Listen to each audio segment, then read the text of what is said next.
The last words my father ever said to me were, "You're not my daughter anymore," and for 15 years I believed him. I believed I was the broken one, the ungrateful one, the failure he said I would always be. So I disappeared into a world where his voice couldn't reach me and built something he never thought possible. I became Dr.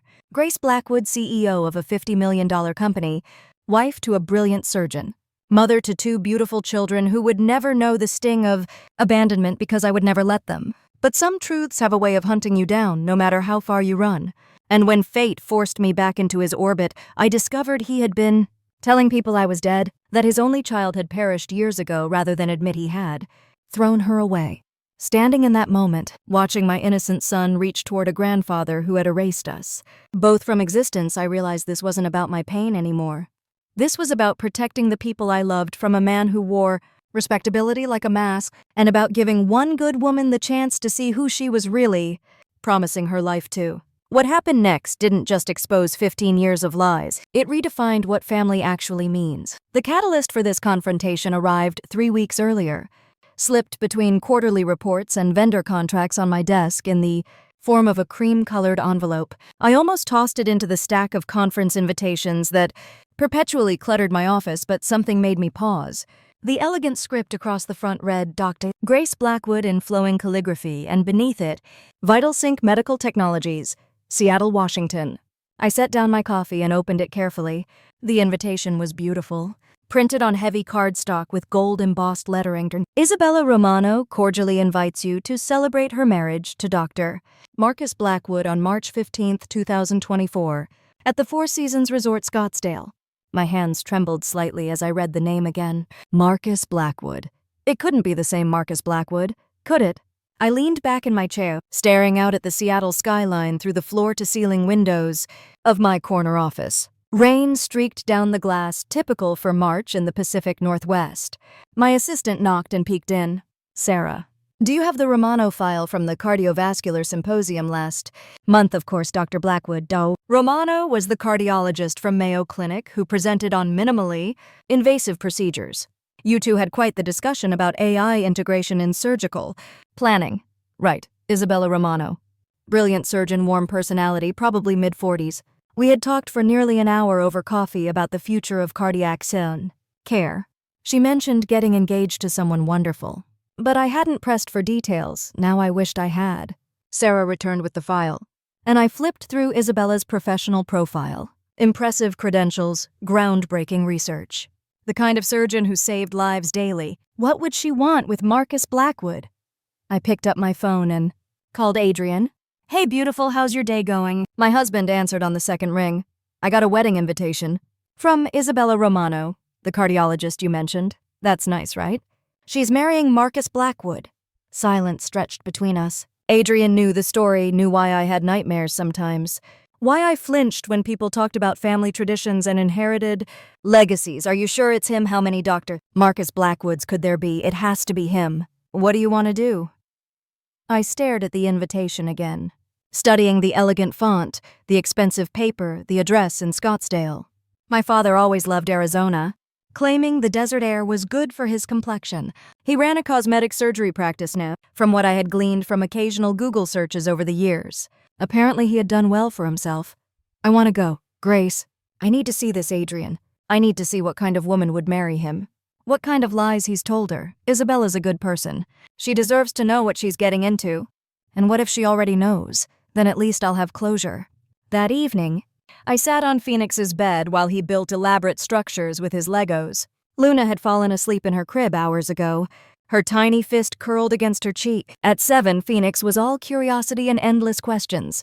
"Mommy, why don't we ever visit Grandpa Marcus?" I paused, choosing my words carefully. Sometimes grown-ups make choices that hurt people they love. Grandpa Marcus made some choices that hurt me when I was younger. "Did you do something bad?" "No, sweetheart, I didn't do anything bad. Sometimes people just grow apart. Can we grow apart? Never. You're stuck with me forever." He grinned and went back to his Legos, satisfied with my answer in the way only children can be. But his innocent question echoed in my mind as I tucked him in and turned off the lights. Later, Adrian and I sat in our living room, the city lights twinkling beyond our windows. He held Luna against his chest while she slept, her dark hair a stark contrast to his surgical scrubs. Are you sure about this, Grace? No, but I'm sure I need to do it. What if he tries to hurt you again? He can't hurt me anymore. I'm not that 19-year-old girl with nowhere to go. I'm Dr. Grace Blackwood, CEO of VitalSync Medical Technologies. I have a family who loves me, a career I built with my own hands, and more success than he ever imagined I could achieve. Adrian nodded slowly. Then we go as a family, all of us. You don't have to. Yes, I do. Phoenix and Luna deserve to meet their grandfather, even if it's just once, and you shouldn't face this alone. I leaned against him, feeling the steady rhythm of his breathing. Luna stirred slightly but remained asleep, her perfect little face peaceful and trusting. The wedding was 3 weeks away. 3 weeks to prepare myself for seeing the man who had thrown me away, like yesterday's newspaper, who had chosen his new wife's children over his own daughter, who had told me I wasn't good enough to be a Blackwood. 3 weeks to prepare for whatever came next. I pulled out my phone and opened my email, typing carefully. Dear Isabella, thank you so much for the lovely invitation. I would be delighted to attend your wedding. I'm looking forward to meeting your wonderful fiancé and celebrating this joyous occasion with you. My husband Adrian and our children Phoenix and Luna will be accompanying me. Congratulations on your engagement. I hit send before I could second-guess myself. My mother died on a Tuesday in October 2007. I remember because I had a chemistry exam the next day that I never took. Instead, I sat in a hospital chair watching my father sign papers with steady hands while I fell apart completely. Elizabeth Blackwood had fought breast cancer for 18 months, and she fought it with the kind of grace that made everyone around her feel stronger. She never complained, never asked why this was happening to her, never stopped telling me how proud she was of me. Even at the end, when the morphine made her words slur together, she managed to whisper that I was going to do amazing things with my life. Dad took it differently. He threw himself into his cosmetic surgery practice, working 16-hour days, performing procedure after procedure as if he could cut away his grief, along with his patients' imperfections. He barely spoke to me during those first few months, and when he did, it was about practical things: bills, insurance, my college tuition payments. I was 18 and a freshman at University of Arizona, majoring in biochemistry with plans for medical school. Mom and I had picked out my courses together the previous spring, sitting at our kitchen table with catalogs spread between us. She had been so excited about my future, so certain I would become the kind of doctor who changed lives. The house felt enormous without her laughter filling it. Dad and I moved around each other like polite strangers, our grief creating a wall neither of us knew how to climb. I threw myself into my studies, earning straight A's that first semester, as if good grades could somehow bring her back. Then Valentina Reyes arrived. She was Dad's pharmaceutical sales representative, a stunning 40-year-old woman with glossy black hair and a smile that could sell ice to penguins. She started showing up at our house more frequently, ostensibly to discuss new products for the practice. She brought casseroles and offered to help organize Mom's things. She was kind to me, sympathetic about my loss, and understanding about how difficult this time must be for our family. Dad married her in January 2008, less than 4 months after Mom's funeral. The wedding was small, he said, out of respect for Elizabeth's memory. Just immediate family and a few close friends. I wore a black dress because it felt appropriate and watched my father promise to love and cherish another woman until death do them part. Valentina looked radiant in cream silk, her 17-year-old daughter Bianca serving as maid of honor, her 13-year-old son Mateo walking her down the aisle. They moved into our house the following week. Suddenly, the home where I had grown up felt foreign. Valentina redecorated Mom's favorite rooms, replacing her warm blues and yellows with bold reds and golds. She moved Mom's books to the garage and filled the shelves with her own collection of romance novels. She took down family photos and put up new ones featuring her children. Bianca was everything I wasn't: blonde, bubbly, effortlessly popular. She talked constantly about boys and shopping and her plans to study business at Arizona State. Dad seemed charmed by her energy, her easy laughter filling spaces that had been quiet since Mom died. Mateo was quieter, more serious. He spent most of his time in his room playing guitar or sketching in notebooks. He was polite to me but distant, as if he understood that we were all playing parts in someone else's family drama. The changes started small.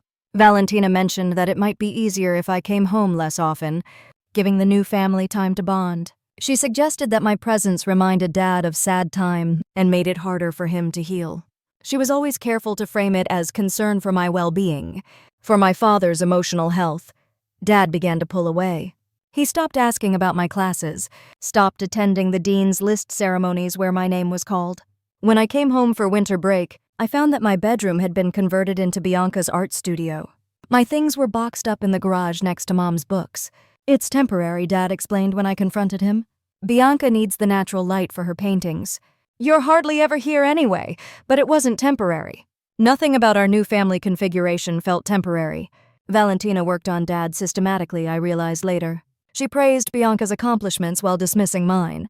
She talked about the costs of my education, wondering aloud whether it was fair to burden the new family with such expenses when Bianca and Matteo had needs too. She painted me as ungrateful, selfish, a reminder of Dad's past rather than a part of his future.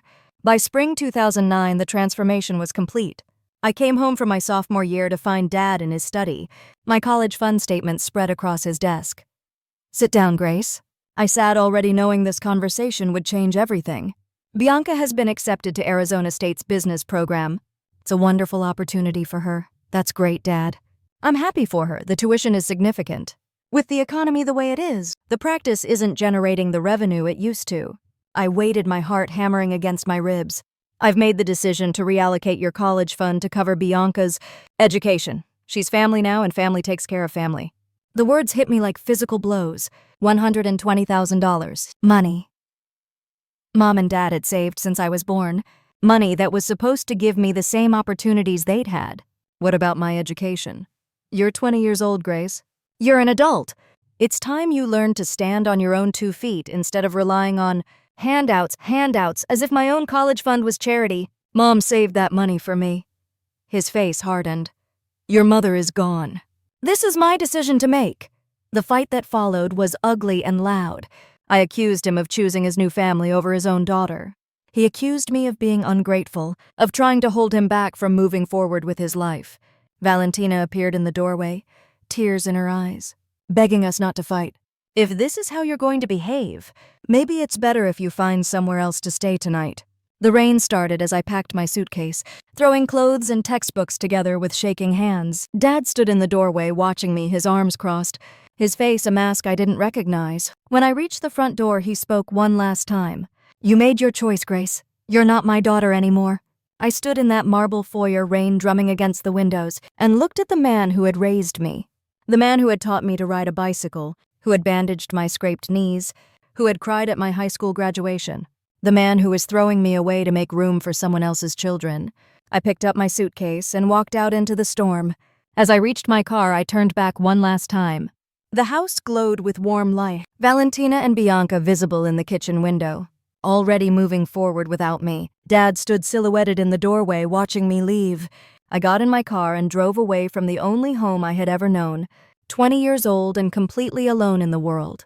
But even through my tears, even through the devastating pain of abandonment, I made myself a promise. Someday, I would prove that throwing me away was the biggest mistake Marcus Blackwood ever made. The first night after leaving home, I slept in my car in a Walmart parking lot in Tucson. I had $300 in my checking account, a tank of gas, and no plan beyond getting as far away from Phoenix as possible. I woke up with a crick in my neck and the security guard tapping on my window telling me I couldn't stay there. That was my rock-bottom moment. 20 years old, homeless, abandoned by the only family I had left. I could have given up then. Part of me wanted to. Instead, I drove to the University of Arizona Registrar's office and withdrew, officially from school. The credits I had earned, 60 hours worth, could be transferred anywhere. The registrar, a kind woman named Mrs. Patterson, looked at my transcript and frowned.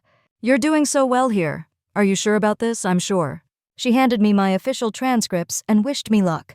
I had no idea I would need every bit of it. I drove north to Seattle because I had always loved the rain and because it felt like the opposite of the desert that had rejected me. The University of Washington accepted my transfer application and most of my credits. With in-state residency rates and financial aid, I could barely afford tuition if I worked multiple jobs. I found a studio apartment in the university district that was barely larger than a closet.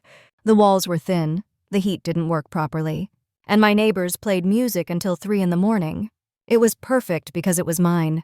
I worked at a coffee shop from 5 to 11 each morning, attended classes until 4, and cleaned office buildings from 6 to midnight. I lived on ramen noodles, peanut butter sandwiches, and the free pastries the coffee shop threw away each evening. I was exhausted constantly, but I was also free. During my second year, I met Adrian Chen in organic chemistry. He sat next to me in the lecture hall because it was the only open seat, and I noticed immediately that his notes were more organized than mine. His handwriting was precise, his diagrams perfectly labeled. "Can I borrow your notes from last week?" I asked after a particularly difficult exam. "Only if you help me understand enzyme kinetics. You always seem to get it faster than the rest of us." That was the beginning of everything. Adrian was a pre-med student like me, but his path had been more traditional. His parents were both physicians. His older sister was finishing her residency in pediatrics, and everyone expected him to follow the family profession. He was brilliant, dedicated, and surprisingly funny once you got past his serious exterior. We started studying together, then eating together, then spending every free moment together. He worked in the campus bookstore and tutored underclassmen to pay for school. I told him about my job cleaning offices, expecting judgment, but instead he offered to help me finish faster so we could study more. By our junior year, we were inseparable. Adrian knew about my father, about being thrown away, about the nights I still woke up in cold sweats dreaming about that last conversation in the marble foyer. He never tried to fix me or convince me to reconcile. He just listened and held me until the nightmares passed. We graduated together in 2012, both headed to medical school. Adrian had been accepted to Johns Hopkins, his dream school. I was going to the University of Washington School of Medicine, the only program that offered me enough financial aid to make it possible. The night before he left for Baltimore, we sat on the roof of my apartment building, watching the Seattle skyline. "This isn't going to work," I said. "Long-distance relationships don't survive medical school." "You're probably right, so we should break up now. Clean break. No hard feelings, probably." We sat in silence for a long time, holding hands, both knowing we were about to make the stupidest decision of our lives. Or, he said, finally we could try something crazy. Like what? Like believing we're stronger than statistics? 4 years later, we graduated medical school together. Adrian had transferred to UW after our first year, claiming he missed the Pacific Northwest. Really, he missed me. We were married the weekend after graduation. A small ceremony in Pike Place Market with 2 friends as witnesses and flowers from the fish vendors. Residency was brutal for both of us. Adrian chose emergency medicine, thriving on the chaos and adrenaline of the ER. I specialized in cardiology, drawn to the intricate mechanics of hearts and the precision required to fix them. We barely saw each other during those years, passing like ships in the hospital corridors, leaving notes on our apartment refrigerator. But it was during my cardiology fellowship that everything changed. I was working with Dr. Sarah Martinez, a brilliant physician who was frustrated by the limitations of traditional monitoring systems. Too many patients suffered cardiac events that could have been predicted if we had better data analysis. What if we could teach computers to recognize patterns we miss? I suggested during one particularly long night shift. What do you mean? I mean artificial intelligence. Machine learning algorithms that could analyze thousands of data points in real time, predict cardiac events hours or even days before they happen. Dr. Martinez stared at me for a long moment. That's either brilliant or completely insane. It turned out to be both.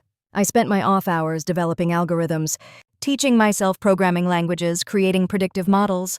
Adrian helped when he could, his emergency medicine experience providing valuable insights into acute cardiac cases. We worked in our apartment kitchen, surrounded by medical journals and empty coffee cups, building something that had never existed before. By 2000, we had a prototype that could predict cardiac events with 87% accuracy. Phoenix was 2 years old, then Luna was still just a dream. We were exhausted new parents working full-time jobs and trying to launch a company simultaneously. VitalSync Medical Technologies was born in our living room, officially incorporated on a Tuesday in March while Phoenix napped in his playpen. Our first investor was Dr. Martinez, who believed in our vision enough to write us a check for $50,000. The FDA approval process took 2 years and nearly bankrupted us, emotionally and financially.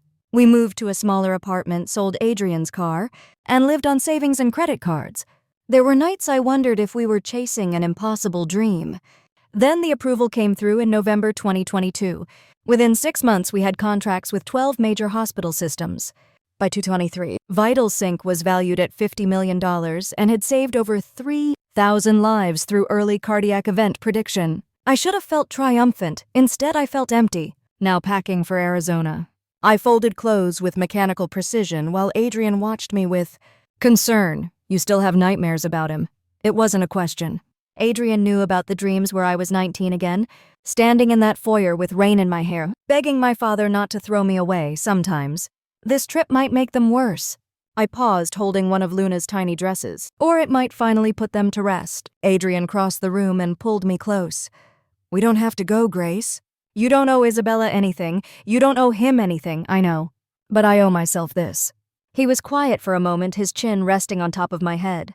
Then we face it together, all of us. I closed my eyes and let myself lean into his strength. This man who had chosen me every day for 15 years, who had built a life and a company and a family with me despite having every reason to choose someone easier. Tomorrow, we will fly to Arizona. Tomorrow I would see my father for the first time in 15 years, not as the broken girl he had discarded, but as the woman I had become without him, the woman I had become because of what he had done to me. The Four Seasons Resort, Scottsdale, rose from the desert like a mirage, all adobe walls and terracotta tiles gleaming in the afternoon sun. As our rental car wound up the circular drive, past manicured cacti gardens and flowing water features, my chest tightened with recognition. This was the place. Adrian pulled into the valet area and turned off the engine. Phoenix immediately pressed his face against the window, eyes wide at the sight of multiple swimming pools cascading down terraced levels. Mom, can we go swimming right now? In a little while, sweetheart. We need to check in first. Luna stirred in her car seat, blinking sleepily at the desert landscape. At 2 years old, she was still young enough that travel meant mostly sleeping and snacking, which made her the easiest member of our family to manage. Adrian squeezed my hand. You okay? I stared up at the resort's main entrance, remembering another conversation 15 years ago. Dad had brought me here for lunch when I turned 16, sitting on the terrace overlooking the mountains while he made promises about the party we would throw here. You're going to be so beautiful, Grace. We'll invite everyone, maybe rent out the whole ballroom. Your mother would have loved to see you celebrate here. The party never happened. A week later, he announced that Valentina and her children would be moving in, and suddenly there was no money for Sweet 16 parties. Grace.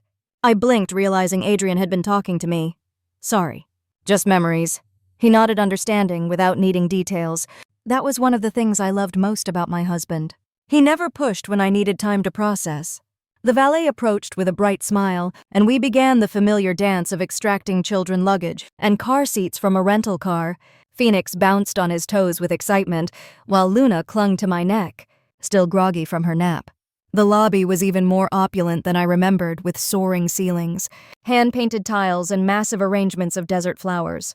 A pianist played soft jazz near the bar area, and guests moved through the space with the unhurried elegance that comes from having nowhere urgent to be, Dr. Blackwood.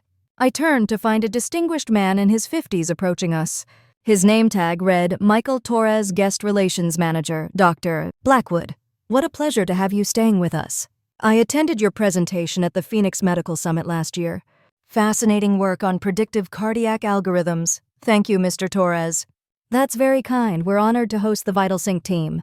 I understand you're here for the Romano wedding tomorrow. That's right. Wonderful celebration. Dr. Romano seems like a lovely woman, and Dr. Marcus Blackwood, of course, is practically family here. He's been a guest for years. My smile felt frozen on my face. Of course he had. Dad always loved the finer things in life. Well, we're excited to be here. This is my husband Adrian and our children Phoenix and Luna. Mr. Torres beamed at the kids, then gestured toward the front desk. Everything is ready for you? And please, if there's anything at all you need during your stay, don't hesitate to ask. As we checked in, I found myself scanning the lobby for familiar faces. The wedding was tomorrow, which meant family and close friends would be arriving today. Part of me hoped to spot Isabella, to gauge her mood before tomorrow's festivities. Another part of me dreaded seeing anyone connected to my father. Phoenix tugged on my dress. Mom, there's a really big pool outside. Can we see it? After we get settled in the room, okay? Our suite was on the 3rd floor with a balcony overlooking the main pool area. Adrian opened the sliding doors while I helped Luna explore the sitting area, which was bigger than our first apartment in Seattle. Phoenix immediately claimed the pull-out couch as his bed, declaring it the coolest thing he'd ever seen. I stepped onto the balcony with Adria, letting the dry desert air wash over me. Below us, families lounged around the pool, children shrieking with delight as they cannonballed into the water. There! I froze, my hand tightening on the balcony railing. What is it down by the cabanas? The blonde woman in the pink bikini. Adrian followed my gaze. She looks young. She's 32 now. Bianca, my stepsister, was everything social media had trained people to become. Artificially blonde hair extensions, obviously enhanced curves, designer sunglasses that probably cost more than most people's rent. She posed for selfies by the pool, angling her phone to capture both her figure and the luxury resort. Backdrop. But something was off about the performance. Her smile seemed forced, her movements slightly desperate. The designer bag beside her chair was clearly a knockoff, recognizable only to someone who'd learned to spot the differences. She was on her phone now, pacing near the bar area, one hand gesturing animatedly while she spoke. I couldn't hear the words from 3 floors up, but her body language screamed stress. She doesn't look happy, Adrian observed. No, she doesn't. We went back inside to unpack, but I found myself returning to the balcony periodically, watching the scene below. Each time Bianca seemed more agitated, her phone conversations more urgent. Around 5 o'clock, we took the kids down to the pool area. Phoenix immediately claimed a lounge chair and began applying sunscreen. With the seriousness of a surgeon preparing for surgery, Luna was content to sit in the shade and play with her stuffed elephant. That's when I noticed the bartender. He was tall and lean, with the kind of olive complexion that suggested Mediterranean or Latino heritage, dark hair, serious eyes, and the easy efficiency of someone who'd worked service jobs for years. But there was something familiar about the way he moved, the tilt of his head as he mixed drinks. When he glanced up and met my eyes across the pool deck, I knew. Mateo. He was older now, obviously, his teenage awkwardness replaced by the quiet competence of a man who'd learned to navigate the world on his own terms. But those were definitely the same eyes that had watched me pack my suitcase 15 years ago. The same expression of someone who understood what it meant to be expendable in Marcus Blackwood's world. He didn't smile or wave. Instead, he gave me the slightest nod of recognition before returning to his work. But I noticed something else. His phone was propped up behind the bar screen facing out, and every few minutes he would tap it discreetly. He was recording. The realization hit me like a physical blow. Mateo had learned to protect himself the only way he could, by documenting everything. How long had he been doing this? What conversations he had captured over the years? Mom, look. Phoenix was pointing toward the pool, where a group of teenagers were playing volleyball in the shallow end. But my attention was still fixed on Mateo, this young man who had survived the Blackwood family dynamics and apparently found his own way to fight back. Bianca approached the bar, then her phone call apparently finished. She looked frazzled, her Instagram-perfect facade cracking around the edges. I watched her order a drink, watched Mateo serve her with professional courtesy, watched him discreetly tap his phone again. Whatever conversation they were about to have, he was going to record it. And tomorrow at my father's wedding, all of these carefully hidden tensions were going to collide in ways none of us could predict. I settled back in my lounge chair, watching my children play in the Arizona sun while my stepbrother documented family secrets and my stepsister fell apart by degrees. This was going to be an interesting wedding. The rehearsal dinner took place in the resort's private dining room, a space that managed to feel both intimate and grand with its floor-to-ceiling windows overlooking the desert landscape. Soft lighting cast a warm glow over round tables draped in cream linens, each centerpiece a careful arrangement of succulents and white roses. Adrian and I sat at a table near the back with Phoenix and Luna, close enough to observe but far enough away to avoid immediate detection. Phoenix was fascinated by the elaborate place settings, counting the different forks with the intensity of a mathematician, while Luna dozed in her high chair despite the gentle din of conversation. And there he was. Marcus Blackwood stood near the head table, holding court with a group of what appeared to be medical colleagues. At 58, he was still an imposing figure, his silver hair perfectly styled, his navy suit tailored to perfection, but I could see the telltale signs of his work.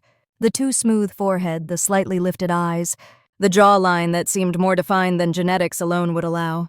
He had become his own advertisement for cosmetic enhancement, and the effect was unsettling rather than youthful. Beside him, Valentina clung to his arm with the desperation of someone fighting time itself. Her black cocktail dress was too tight, her makeup too heavy, her blonde hair styled in a way that might have been fashionable 20 years ago. She watched Isabella with the sharp attention of a predator assessing a threat.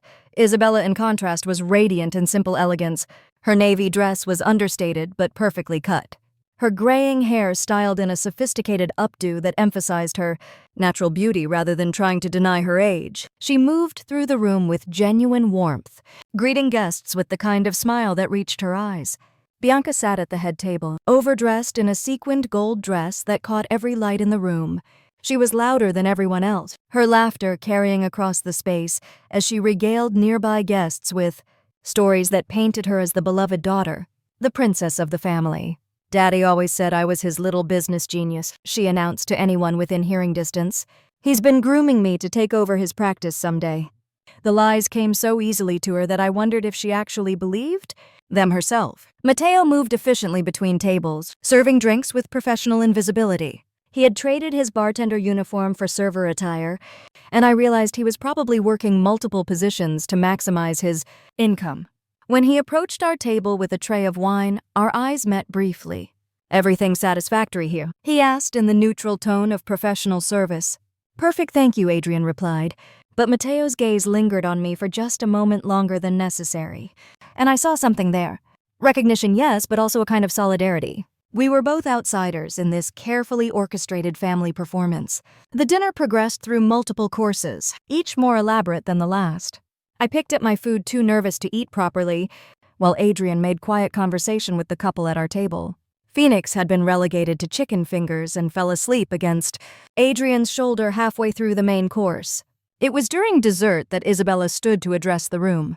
"Thank you all so much for being here tonight," she began, her voice carrying easily across the space. "Marcus and I are so grateful to have you share this special time with us. Tomorrow, when we say our vows, we'll be surrounded by the people who matter most to us." She paused, her eyes finding Marcus across the room. "I feel so blessed to be joining not just Marcus, but his entire family. I'm looking forward to meeting everyone, getting to know all of Marcus's relatives and friends." Marcus's smile looked strained around the edges. He raised his glass quickly, cutting off whatever Isabella might say next. "To my family," he said loudly, "both old and new." The room erupted in applause and the clinking of glasses, but I noticed how quickly he steered the conversation away from the topic. A family. Interesting. After dinner, as guests moved to the resort bar for cocktails, I saw my opportunity. Isabella was standing alone on the terrace, looking out at the desert landscape, a glass of wine in her hand. "Romano?" She turned, her face lighting up with recognition. "Dr. Blackwood? Grace, right? How wonderful that you could make it. Thank you for including me, and please call me Grace, of course. I have to say I've been following VitalSync's work closely. Your cardiac prediction algorithms are revolutionary. The paper you published in the Journal of Cardiovascular Medicine was brilliant." I felt a familiar warmth at professional recognition, something that never got old no matter how successful I became. "That means a lot coming from you. Your minimally invasive procedures at Mayo have saved countless lives."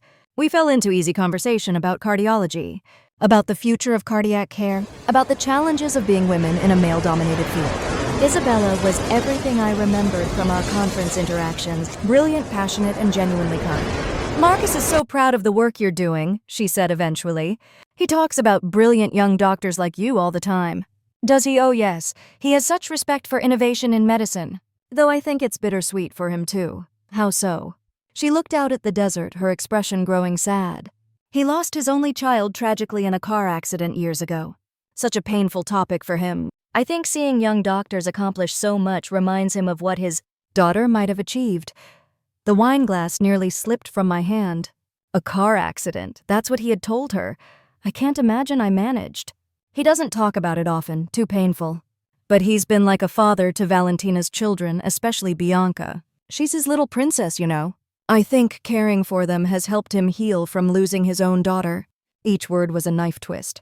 Not only had he erased me from his life, he had rewritten history to make himself the grieving father.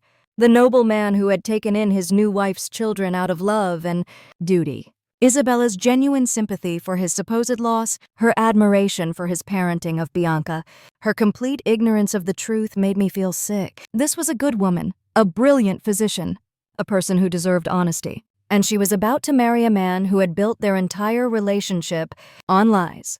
"He sounds like a devoted father," I said carefully. "He is, though I worry sometimes about Bianca. She seems to struggle with anxiety about the future, about her place in the practice. Marcus is so generous with her, but I think she puts too much pressure on herself to live up to his expectations. Generous. The word echoed in my mind as I watched Bianca through the window, still holding court at the bar, still performing the role of beloved daughter for an audience that was slowly drifting away. Tomorrow, Isabella would discover the truth about the man she was marrying. Tomorrow, her faith in his character would be shattered along with her belief in their relationship. Looking at her now, seeing the genuine love in her eyes when she spoke about Marcus, I felt something unexpected, guilt. After Adrian got both kids settled in our suite, I found myself restless, unable to process everything I had learned about Isabella's complete ignorance of my existence. I needed airspace to think, so I made my way down to the hotel bar. The lounge was quieter now, most wedding guests having retired for the evening. Soft jazz played from hidden speakers, and the bartender moved with practiced efficiency behind the mahogany bar. It took me a moment to realize it was a different bartender than I had seen earlier. Matteo appeared beside my table as I nursed a glass of wine, having traded his server uniform for jeans and a simple black t-shirt. Without the formal attire, he looked younger, more like the 13-year-old boy I remembered. Mind if I sit? I gestured to the empty chair across from me. Of course. He sat down carefully, his dark eyes scanning the nearly empty bar before settling on me.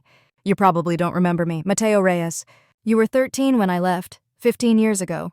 He ran a hand through his hair. You look good, Grace. Successful. Thank you. You look well, too. Do I? He gave a bitter laugh.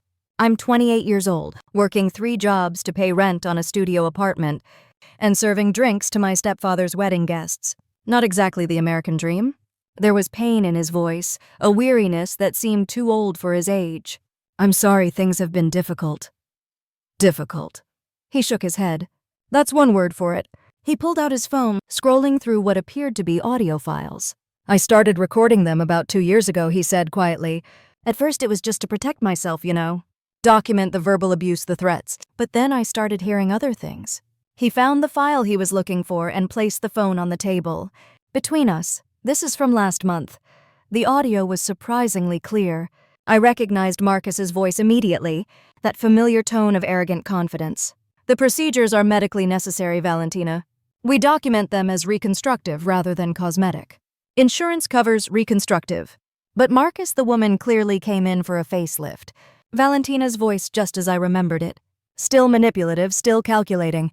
Post-traumatic stress from a car accident can cause facial asymmetry. That requires correction.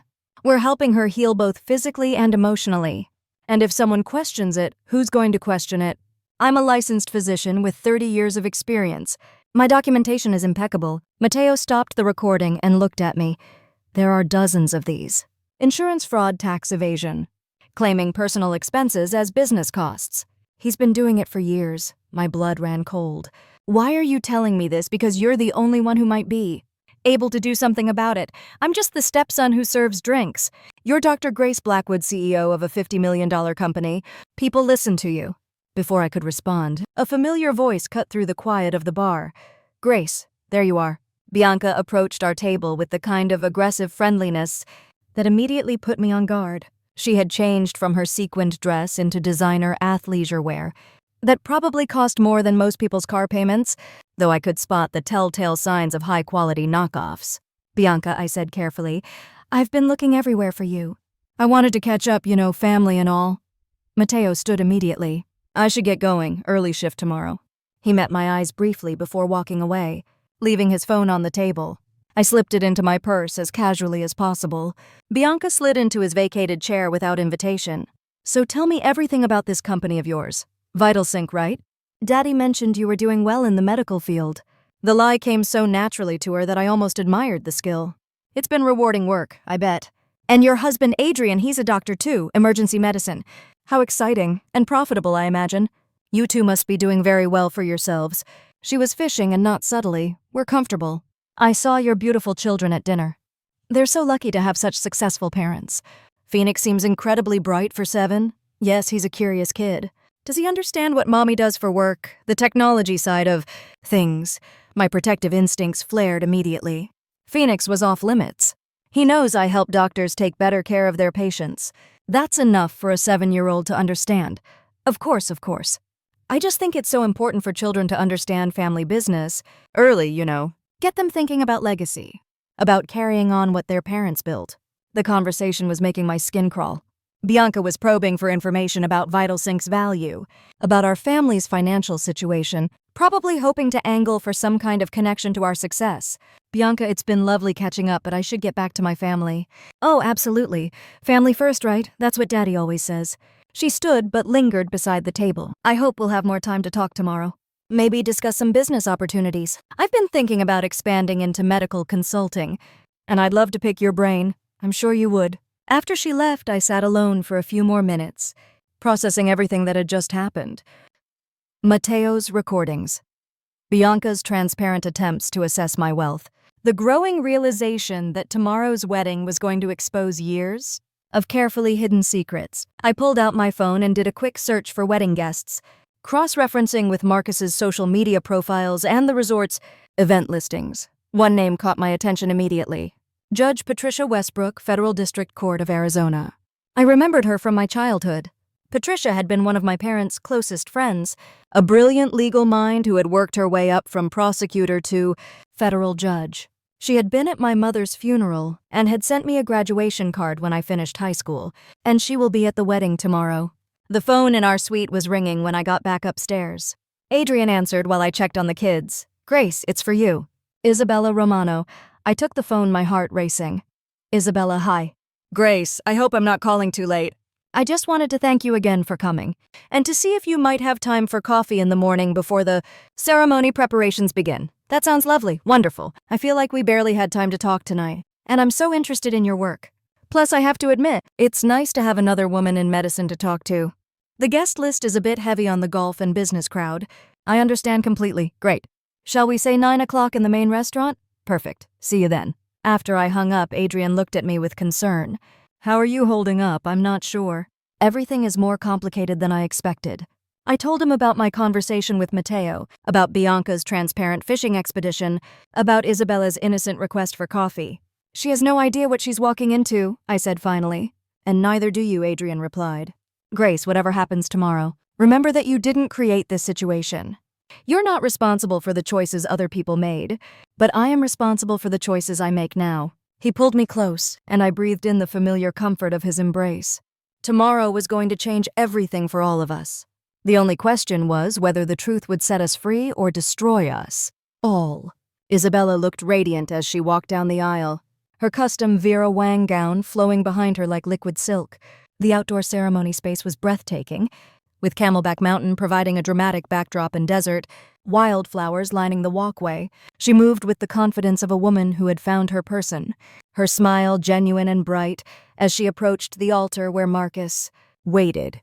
I had dressed carefully that morning, choosing a black designer dress that was professional yet elegant, appropriate for a colleague's wedding without being too formal. Adrian had worried about bringing the children to what might become a confrontational situation, but I convinced him that Phoenix and Luna deserved to meet their grandfather even under these circumstances. We sat in the middle section with a clear view of the proceedings. Phoenix fidgeted in his little navy suit, fascinated by the string quartet and the elaborate floral arrangements. Luna dozed in Adrian's arms, her tiny hand curled around his tie. Marcus looked distinguished in his black tuxedo, his silver hair perfectly styled, his expression genuinely emotional as Isabella approached. For a moment watching him, I could almost forget everything that had happened between us. He looked like the father I remembered from childhood, the man who had taught me to ride a bike and bandaged my scraped knees. The officiant began the ceremony with words about love commitment and the joining of two lives. Isabella's voice was clear and strong as she recited her vows, speaking about finding love later in life, about the gift of partnership with someone who shared her values and her passion for healing. Then it was Marcus's turn. Isabella, he began, his voice slightly rough with emotion. You brought light back into my life when I thought I would live in darkness forever. You reminded me what it means to be truly happy. I felt Adrian's hand find mine, squeezing gently as we listened to my father promise to love and cherish another woman. The words were beautiful and they seemed genuine. Despite everything I knew about his character, I could see that he truly cared for Isabella. That made what was about to happen even more tragic. It was during the processional, as the newly married couple walked back down the aisle, that Phoenix made his move. He had been unusually quiet during the ceremony, and I had assumed he was simply overwhelmed by the formal setting. Instead, he had been watching Marcus intently, trying to place the familiar features he had inherited through genetics. As Marcus and Isabella passed our row, Phoenix stood up on his chair and waved enthusiastically. "Hi, Grandpa Marcus." The words carried clearly in the post-ceremony quiet.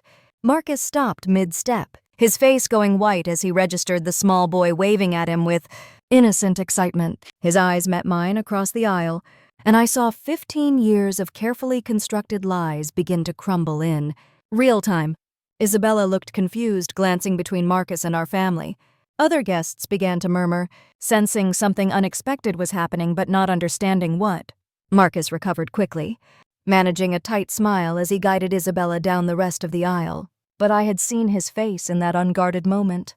Shock, fear, and something that might have been recognition of his own features in Phoenix's young face. The cocktail hour took place on the resort's main terrace, with spectacular views of the Sonoran Desert and a bar that seemed to stretch forever. Marcus worked the crowd like the politician he had always been, moving smoothly from group to group, accepting congratulations and basking in the attention. I found myself listening to conversations about him, fascinated by the mythology he had constructed around himself. "Marcus is such an inspiration," a woman near the bar was saying to her companion, building that practice from nothing, becoming one of the most successful cosmetic surgeons in Arizona.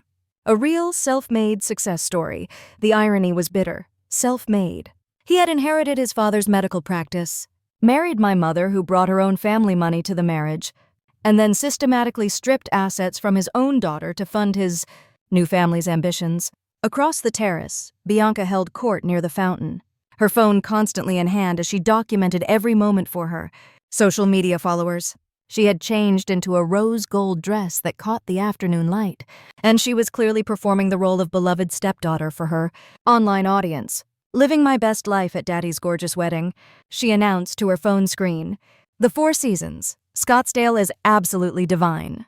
And I'm so blessed to be part of such a loving, successful family." The performance was flawless, but I noticed how she positioned herself to capture the most luxurious backgrounds, how she name-dropped the resort and emphasized the family wealth at every opportunity. This wasn't just social media narcissism.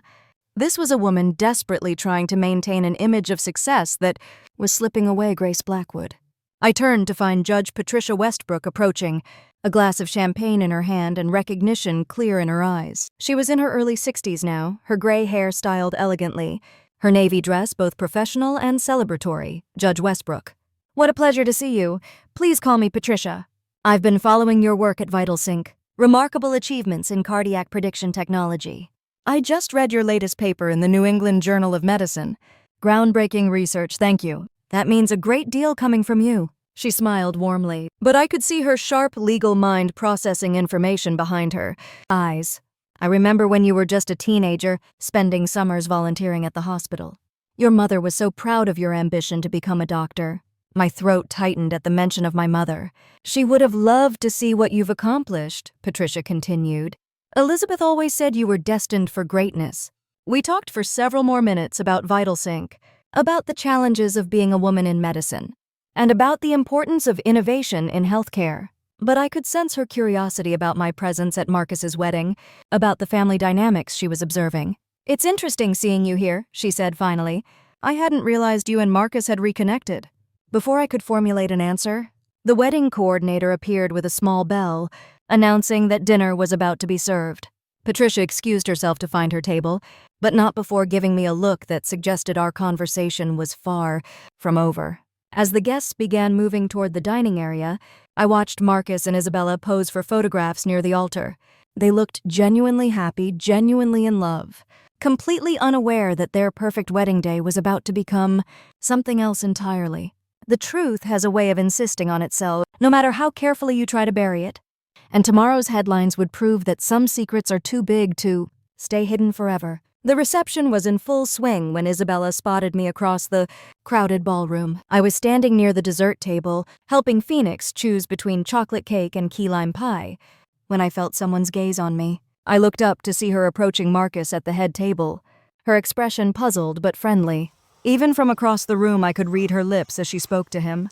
"Darling, isn't that Dr. Grace Blackwood from VitalSync? Marcus followed her gaze, and I watched the color drain from his face. His champagne glass trembled slightly in his hand as he set it down, his eyes darting around the room as if looking for an escape route. Isabella continued speaking, her voice carrying just enough for nearby guests to overhear. "I thought your daughter died in a car accident." The words hit the surrounding conversations like a stone thrown into Stillwater. Judge Patricia Westbrook, who had been discussing a medical malpractice case with two attorneys, turned her attention toward the head table with the sharp focus of someone accustomed to detecting inconsistencies in testimony. Marcus cleared his throat, his politician's smile looking strained around the edges. "Isabella, sweetheart, perhaps we should discuss this later." But Isabella wasn't backing down. Her medical training had taught her to trust her observations, and she was clearly trying to reconcile what she was seeing with what she had been told. "But Marcus, she looks exactly like how you described your daughter. The same eyes, the same bone structure. Are you sure that's not—" He stood abruptly, nearly knocking over his chair. "That's Dr. Grace Blackwood. She's someone I used to know, years ago." The deflection was weak, and Isabella's confusion was growing by the moment. I could see her brilliant mind working, processing the information, trying to make sense of a story that didn't add up. "Used to know. But Marcus, you said your daughter died when she was 19. This woman is clearly alive and successful, and Phoenix chose that moment to abandon his cake and run across the ballroom toward us, his child's voice cutting through the adult tension like a knife. Mommy, why won't Grandpa Marcus talk to us? Daddy said he used to be family." The silence that followed was deafening. Phoenix stood between Marcus and Isabella, looking up at them with innocent curiosity, completely unaware that he had just detonated a bomb in the middle of his grandfather's wedding reception. Isabella's face went through a series of expressions: confusion, realization, and finally, a dawning horror as the pieces fell into place. "Your daughter," she whispered, her voice barely audible. "She's not dead." Marcus reached for her arm, but she stepped back, her eyes never leaving Phoenix's face. "This is your grandson." Before Marcus could respond, Valentina appeared at Isabella's side with the practiced smile of someone accustomed to managing crises. Her approach was casual, but I could see the panic behind her eyes. "Isabella, darling, you look upset." "Wedding stress, I imagine. And family drama. Well, you know how complicated these things can be." But Isabella was too intelligent to be dismissed so easily. She was a surgeon, trained to cut through surface presentations to find the truth beneath. "Valentina," she said slowly, her voice gaining strength. "Marcus told me his daughter died in a car accident 15 years ago. But that woman over there is clearly his daughter and very much alive." "Oh, that?" Valentina waved her hand dismissively. "Ancient history, really. Grace left the family years ago, chose her career over family loyalty. Sometimes children make choices that force parents to move on." The euphemisms were carefully chosen, but Isabella wasn't buying them. Her gaze moved between Marcus, Valentina, and me, her physician's mind assembling the evidence into an undeniable diagnosis. "You lied to me." The words were quiet, but they carried across the nearby tables. Several guests had stopped their conversations entirely, sensing that they were witnessing something far more significant than typical family drama. Marcus made another attempt at damage control. "Isabella, please, let's not discuss this here. It's our wedding day." "Exactly. It's our wedding day, and I'm just discovering that my husband has been lying to me for months about something as fundamental as whether his child is alive or dead." Bianca had been watching the entire exchange from across the room, and I could see the moment she realized what was happening.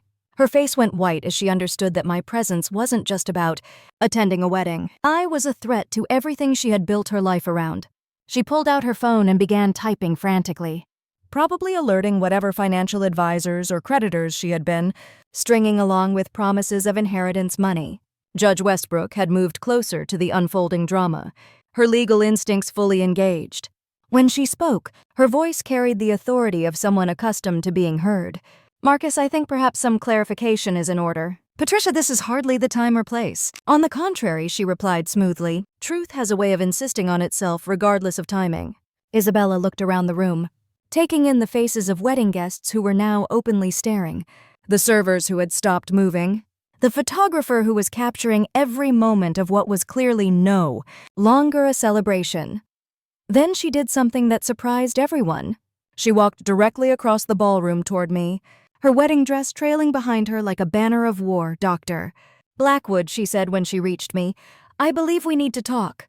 Adrian stood immediately, recognizing the moment for what it was. He scooped up both children, whispering something about getting ice cream, and disappeared toward the hotel lobby. Isabella and I stood facing each other in the middle of the ballroom, while 200 wedding guests watched in fascination. "I'm going to ask you a direct question," she said, her voice steady despite the emotional turmoil I could see in her eyes. "And I need a direct answer, of course. Are you Marcus Blackwood's daughter?" I looked across the room at my father standing frozen beside his new wife, his carefully constructed world crumbling in real time. Then I looked back at this brilliant, honest woman who deserved so much better than the lies she had been fed. "Yes," I said clearly, "I am." The ballroom erupted in murmurs and gasps, but Isabella never took her eyes off mine. "And you're not dead." "Very much alive, as you can see," she nodded slowly, her composure holding despite what had to be devastating emotional pain. "Thank you for your honesty." Then she turned and walked back toward the head table, where Marcus waited with the expression of a man watching his life collapse around him. The wedding reception had officially become something else entirely. Isabella stepped away from the crowd, leading Marcus toward a quiet corner near the garden entrance. I watched from across the ballroom as she spoke to him in low, urgent tones, her posture rigid with controlled fury. Even from a distance, I could see Marcus gesturing defensively, his face flushed with panic and whine. Judge Westbrook approached me while the drama unfolded, her expression thoughtful and serious. "Grace, I wonder if I might have a word with you." "Of course, Patricia." She glanced around the ballroom, noting the clusters of guests who were still whispering about what they had witnessed. I couldn't help but overhear the conversation at the head table. "This situation is quite concerning, particularly given some preliminary matters that have come to my attention regarding Marcus's medical practice." My pulse quickened. "What kind of matters?" "Financial irregularities. The kind that typically warrant federal investigation when they involve healthcare fraud and tax evasion." Before I could respond, Mateo appeared beside us, having traded his server uniform for a simple black suit. He looked nervous but determined, his phone clutched in his hand. "Excuse me, Judge Westbrook. I believe I have something you need to hear." Patricia raised an eyebrow but nodded for him to continue. Mateo tapped his phone screen, and Marcus's voice filled the space between us, clear and incriminating. "The procedures are medically necessary, Valentina. We document them as reconstructive rather than cosmetic. Insurance covers reconstructive, but Marcus, the woman, clearly came in for a facelift. Post-traumatic stress from a car accident can cause facial asymmetry that requires correction. We're helping her heal both physically and emotionally." Patricia's expression grew increasingly grim as the recording continued. When it finished, she looked at Mateo with professional interest. "How long have you been documenting these conversations?" 2 years. "Your Honor, there are dozens of recordings. Insurance fraud, tax evasion. Claiming personal cosmetic procedures as business expenses. I kept them for protection, but now they're evidence," Patricia finished. "Young man, you may have just provided crucial documentation for an ongoing federal investigation." That's when Bianca made her desperate play. She rushed toward us, her rose gold dress catching the light as she moved, her face flushed with panic and champagne. "Judge Westbrook, please don't listen to them. Grace is clearly unstable, showing up here after 15 years to make up stories and ruin Daddy's wedding. And Mateo, well, he's always been resentful because he's not really family." Patricia studied Bianca with the cool assessment of someone who had spent decades evaluating witness credibility. "Miss Reyes, isn't it? I understand you work in the family medical practice." "Yes, Your Honor. I'm being groomed to take over the business side of operations." "What are your educational qualifications for managing a medical practice?" Bianca's confidence faltered slightly. "I have my degree from Arizona State University in business administration. Undergraduate or graduate degree? Well, it was an online program. Very flexible, very comprehensive." "When did you complete this degree?" The question hung in the air while Bianca's face cycled through several emotions: panic, calculation, and finally desperate honesty. "I'm actually still working on it. It's been challenging to balance work and studies. But Daddy believes in learning through experience. So you don't actually have a degree in business administration?" "Not yet, but..." Patricia turned away from Bianca with the dismissive efficiency of someone who had heard enough lies for one evening. Valentina had been watching the exchange from across the room, and now she swept toward us with the dramatic flair she had always favored. "This is ridiculous," she announced to anyone within hearing distance. "Grace abandoned this family 15 years ago, chose her career over loyalty, and now she's back to cause trouble on her father's wedding day. It's petty and vindictive. Her performance was polished, but Patricia wasn't buying it. Blackwood, based on what I've observed this evening, it appears that Grace was systematically erased from family history. Not that she abandoned anyone. Meanwhile, Isabella had finished her private conversation with Marcus. She walked back toward the head table with the measured pace of someone who had made a difficult decision. Marcus followed her, his face ashen, his hands shaking slightly as he reached for his champagne glass. Isabella picked up the microphone the band had been using for announcements. "Ladies and gentlemen, may I have your attention, please?" The ballroom fell silent. 200 guests turning toward the head table with expectant faces. "I want to thank you all for being here today to celebrate what we thought would be the beginning of a new chapter. However, I've just learned some information that requires me to reevaluate everything I thought I knew about my new husband." Marcus reached for the microphone, but Isabella held it away from him. "The honeymoon trip we had planned has been postponed indefinitely while I process some significant revelations about Marcus's character and his relationship with the truth." She set down the microphone and walked away from the head table, leaving Marcus standing alone under the ballroom's crystal chandeliers, his carefully constructed world crumbling around him. The silence that followed was deafening. Then, like water breaking through a dam, conversations erupted throughout the room. Medical colleagues who had respected Marcus began reassessing everything they thought they knew about him. Social acquaintances started remembering inconsistencies in his stories. Business associates began calculating their exposure to his practice. Patricia approached Marcus with the steady confidence of federal authority. "Dr. Blackwood, I believe we need to have a conversation about your business practices. Perhaps we could speak privately." Marcus looked around the ballroom, seeing his reputation dissolving in real time. His gaze found mine across the room, and for the first time in 15 years, I saw something I had never expected to see in my father's eyes. Fear. Not of consequences or legal troubles, but of the recognition that he had thrown away something irreplaceable. He had chosen lies over love, convenience over character, and now he was facing the cost of those choices. The wedding was over, but the reckoning was just beginning. The morning after the wedding I found Isabella sitting alone in the resort's garden courtyard, still wearing yesterday's makeup, but having traded her wedding gown for jeans and a simple white blouse. She looked smaller, somehow diminished by the weight of revelation. She saw me approaching and gestured to the empty chair beside her. "I was hoping you'd come find me," she said quietly. I sat down, unsure of what to say to a woman whose wedding I had effectively destroyed simply by existing. "I owe you an apology, Grace." "You don't owe me anything." "Yes, I do." She turned to face me fully.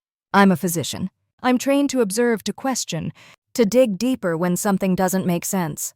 The fact that I accepted Marcus's story about losing his daughter without ever investigating further, without ever asking harder questions, that's on me. He's very convincing when he wants to be. That's not an excuse. There were red flags I chose to ignore because I wanted to believe I'd found my person. The way he deflected questions about his past, how he never wanted to visit places that might hold memories of his first marriage, the fact that he had no photos of you anywhere in his home." She ran her hands through her hair, destroying what remained of yesterday's elegant updo. "I fell in love with a fantasy, and I'm ashamed that my willingness to believe that fantasy contributed to erasing you from existence. Isabella, you couldn't have known, but I should have questioned. That's what good doctors do. We question everything, especially when the story doesn't fit the symptoms." We sat in comfortable silence for a moment, watching the desert sunrise paint the mountains in shades of gold and pink. "What will you do now?" I asked. "I'm going back to Rochester. I have patients who need me research that actually matters, and I need to figure out who I am when I'm not trying to be someone's perfect wife." She looked at me with something that might have been hope. "Actually, I have a question for you. A professional one, of course. Would you consider offering me a position at Vital Sync? I know this is an awkward situation given everything that's happened, but your cardiac prediction work is exactly the kind of innovation I've been wanting to be part of. I'm not asking out of pity or because I need rescuing. I'm asking because I think we could do incredible work together." I studied her face, seeing not the broken bride from yesterday, but the brilliant cardiologist I had always admired. "I'd be honored to work with you, Isabella. Let's talk specifics when you're ready." A genuine smile crossed her face for the first time since I'd known her. That's when Marcus appeared on the garden path, looking haggard and desperate. His tuxedo from the night before was wrinkled, his silver hair disheveled, his eyes red-rimmed from what had probably been a sleepless night. Grace, please, I need to talk to you. Isabella stood immediately. I'll leave you two alone. She squeezed my shoulder as she passed, a gesture of solidarity that meant more than she could know. Marcus took her vacated chair, and for the first time in 15 years, my father and I were alone together. I always loved you, Grace. I want you to know that. I made mistakes, terrible mistakes, but I never stopped loving you. The words hung in the desert air between us like a mirage, beautiful and insubstantial. Love is action, Dad, not words. Love is showing up, making sacrifices, choosing your child even when it's inconvenient or complicated or expensive. You didn't love me. You loved the idea of me when it suited your purposes. I was grieving your mother. I wasn't thinking clearly. You were grieving for 6 months. You've been making the same choices for 15 years. You chose fear over faith, convenience over character. A woman who flattered your ego over the daughter who needed your support. He flinched as if I had slapped him. You chose to tell the woman you married that I was dead rather than admit you had thrown me away. That wasn't grief, Dad. That was cowardice. I can change. We can start over. No, we can't. Because starting over would require you to acknowledge what you did, to face the consequences, to rebuild from a foundation of truth. And you've never been willing to do that. I stood up, looking down at the man who had once been my hero and was now just a cautionary tale about what happens when you choose the easy path over the right one. You're my father, and nothing will ever change that biological fact. But you forfeited the right to be my dad 15 years ago in that marble foyer. That choice defined both of us. It made you a man who could lie to his wife about his child's existence. And it made me a woman who could build an empire out of nothing but determination and spite. An hour later, our rental car was packed and we were ready to leave Scottsdale. Adrian loaded the last of the luggage, while Phoenix and Luna said goodbye to the resort pool they had fallen in love with. As we pulled out of the circular drive, I saw Mateo standing near the employee entrance with a guitar case slung over his shoulder and a backpack at his feet. He had used his savings to buy a bus ticket to Nashville, finally ready to pursue the music career he had dreamed about while serving drinks to people who treated him like furniture. Through the rear window, I could see Valentina and Bianca in the lobby, surrounded by luggage and what appeared to be a very serious conversation with 2 men in dark suits. The IRS investigation that Judge Westbrook had mentioned was clearly moving forward, and their carefully constructed world of luxury and lies was about to be scrutinized by people who couldn't be charmed or manipulated. As the resort disappeared behind us, I felt something I hadn't expected. Peace. Not the satisfaction of revenge, not the vindication of being proven right. Just the quiet peace that comes from knowing you've faced your demons and discovered they have no power over you anymore. I thought about the girl who had left Arizona 15 years ago with nothing but a suitcase and a broken heart. She had been so afraid of being worthless, of proving her father right about her lack of value. She had no way of knowing that his rejection would be the greatest gift he ever gave her, forcing her to discover that her worth had never depended on his approval. Success isn't about revenge. It's about becoming the person you were meant to be despite those who tried to break you. It's about building something beautiful out of the ashes of what others tried to destroy. It's about choosing love over bitterness, growth over stagnation, truth over comfortable lies. As Phoenix fell asleep against Adrian's shoulder and Luna dozed in her car seat, I realized something profound. I wasn't driving away from my family, I was driving toward them, the real one. The one I had chosen and built and nurtured through sleepless nights and endless challenges, the family that chose me back every single day. If this story resonated with you, if you've ever been written off by people who should have believed in you, share your journey in the comments below. Sometimes the best revenge is living well. Subscribe for more stories about triumph over betrayal, because everyone deserves to know that their worth isn't determined by those who failed to see it.